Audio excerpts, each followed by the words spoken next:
a jingle. Yeah. Hello and welcome to Ask AJ. Not one that sounds like that.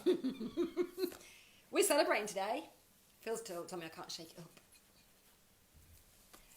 We're celebrating because my best mate Rishi has come through for us again. Hasn't he? What's he done? Reports suggest.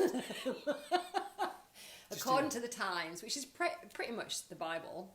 Yeah, Isaac has got journalist training. I was asking this morning, like, why would someone just ring up the Times or tell the Times that they're going to do this? Why don't they just announce it? Because they like to have a soft launch so that they don't get it in the neck. Don't. You should never be watching Boris or Rishi and go, because it's always leaked. I know, but it's not like Monday night. How good it would be if you could sit down. Yeah. No one had any idea what was going to happen. They don't do things like instead, that anymore. They leak it was it like all. Saturday afternoon when everyone knew what was going to happen. They just leak it all. Don't you be slagging off my Rishi. It'll be PM next, I reckon. It could be. Oh, listen, we all know about your crystal ball. Yeah. He told somebody yesterday. Yeah, appointment yesterday. Yeah. Is the stamp duty going to be extended? No. No, says Phil. It was actually going to press at that moment that you said no. So his crystal ball isn't working. If anybody's got a spare crystal ball hanging around that is actually working, then he could probably do with it. I was leaking the opposite news. Anyway, they might not know what the news is. The news is that stamp duty is going to be extended by 3 months till the end of June, which is fantastic. We're very happy about that. That will create an impact, another wave of interest, won't it? Well, what it does do is solicitors right now are panicking. That's good. I won't tell any solicitor jokes. There might be some watching.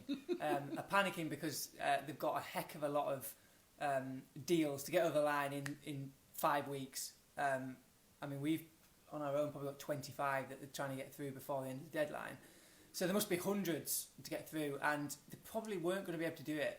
So people that have bought, hoping that they're going to get a £10,000 discount, all of a sudden weren't going to. So it releases the pressure on them and gives them a bit more extra time. And potentially we could have lost some sales because of that. When people have bought, especially second home, it can be a big difference. The stamp duty. Oh, tens of thousands of pounds. Yeah. A lot of money here. And definitely people aren't buying, so people that are buying the last couple of weeks aren't really bothered with the stamp duty holiday or not. Well, because they've kind of given up on that idea, yeah, haven't they? But when you've got it in your head that it's £10,000-15,000 less, when you put an offer in, all of a sudden it changes the landscape a little bit. So it might keep some sales that are going through now more robust, stronger sales. Definitely. But it has this deadline thing, as deadlines always do. It bunches everything up and makes everything very stressful. The same thing is going to happen again in June. They have to kick the football down the field. Yeah. So I, in my opinion, there shouldn't be a cliff edge. It should be staggered over a few months. So it may do. But he needs the money. He's got no money, has he? Well, why is he doing it? Well, I don't know. You need to ask him. I think he's doing it for the bottom of the market, not for our beautiful big homes here. It's not much for the bottom market, is it? It's about a tenner, give or take. Tenner's a lot of money to some people, Yeah. but not to our buyers, thank goodness. So, yeah, we're happy about it. It is good news. What does it mean for you? Quite a few people who have been contacting us and thinking about selling right now have kind of gone, well, the stamp duty holiday is about to end, so we won't sell now. We'll wait until some indeterminate date in the future. What we were talking about yesterday to this lovely gentleman with a beautiful house with a gorgeous garden, wasn't it? And we were explaining that really prices are never, in our crystal ball, and are never going to be better than they are now. We think this is the height of sale prices in the Lake District. We've got a couple of reasons to say that. One is they're about 10% higher than they were last year. In fact, I checked out LA 23 and they are literally 11% higher than this time last year. But there's very few sales to go on, so you've got to take that with a little bit of pinch of salt. But our feeling is we're valuing this year at about 10% higher than we were last year.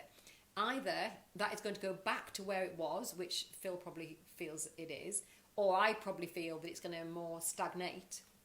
Because what happened in the 2007 crash is that prices didn't move in the Lake District. So everywhere else they went down by 10-20%.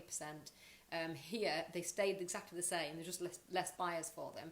And that took about 10 years for it to regain its, well, actually to catch up with the market, really. Are you suggesting the rest of the country's going to crash? No. But I am saying that the Lake District has a bit of a buffer zone around it, because who doesn't want to live in the Lake District? It's one of the most beautiful parts of the world, never mind the country, and there will always be a market for people wanting to move to the Lake District for a better quality of life.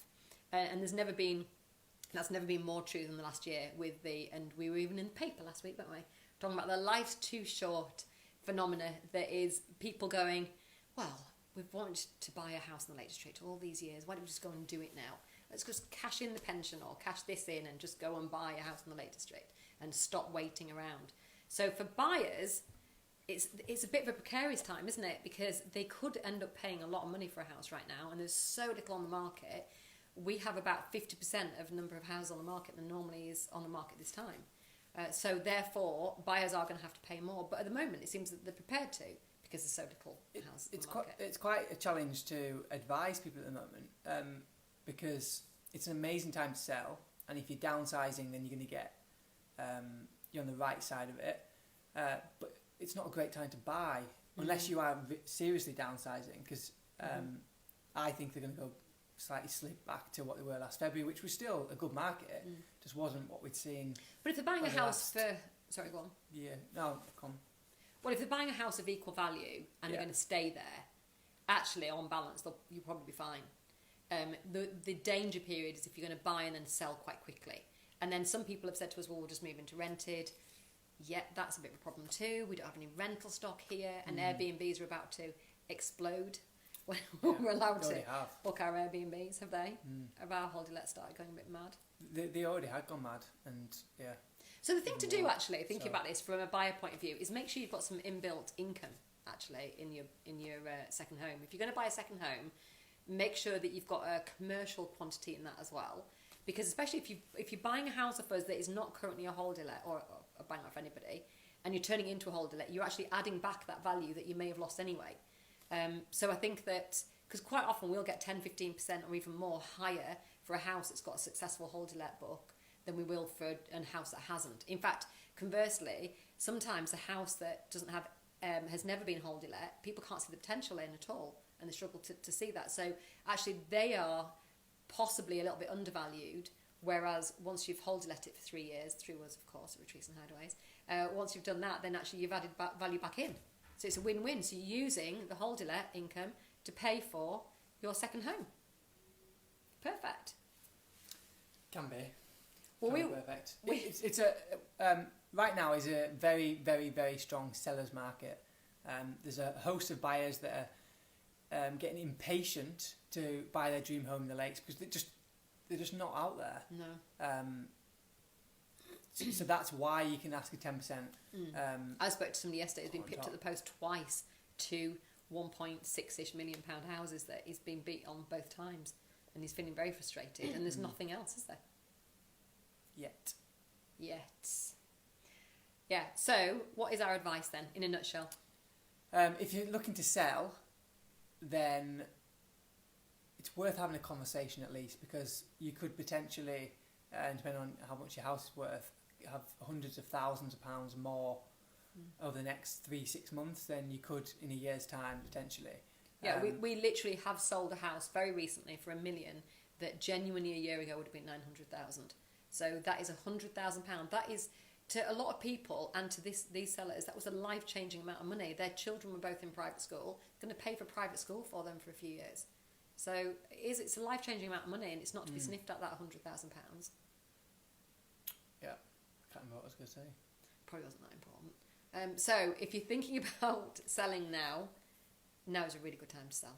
So have a conversation with us. If you're thinking about buying now, if you are concerned about a drop in value over the next few years, we're not concerned about that, by the way, but if you are genuinely concerned about that, then try and buy something that's got some potential to either add value in terms of the footprint of the house. So the house we went to see yesterday, that's got a lot of potential value. It's even got a potential garden plot, actually. It's going to be going on the market at over £1 million, so if you're interested, let us know. And 2, think about the commerciality of that house. Could you support financially your purchase of a second home by letting it out in between you're using it? Yep. You've got nothing else to add, have you? Because I've just covered it all. To add. No, we haven't spoken about the weather though. We didn't give a weather. Terrible. No, it is. But then I've got my champagne to keep me warm, so it's fine. I actually did hill reps this morning in the rain, in the mud, with 2 very muddy dogs. It was a mess. Can imagine. It it's hard work. I was on post not. Did very well. Look at my Strava. You're on post now? Yeah. How many times you go up and down it? 6. To the top? Well, it's only 12 seconds. So I'm going from near the top to the top. That's a hill rep. 12 seconds? Yeah. Look, you're making it sound worse than it is. I worked really you hard on did it. Well, I'm proud of myself. Hang on. You did 6 lots of 12 seconds. You did 70 seconds. Well, I take longer coming down. You did 70 seconds. It's hard work. I was at full effort. Perceived effort. Perceived effort. Where were you this morning at 7 o'clock when I was out running hills in the rain? See, I think I did well. And if you think I did well, then type "you did well" in the comments below. Shut up, Phil. How about that? Right, see you on the next Ask AJ, where we'll be talking about Phil's marathon training. Bye.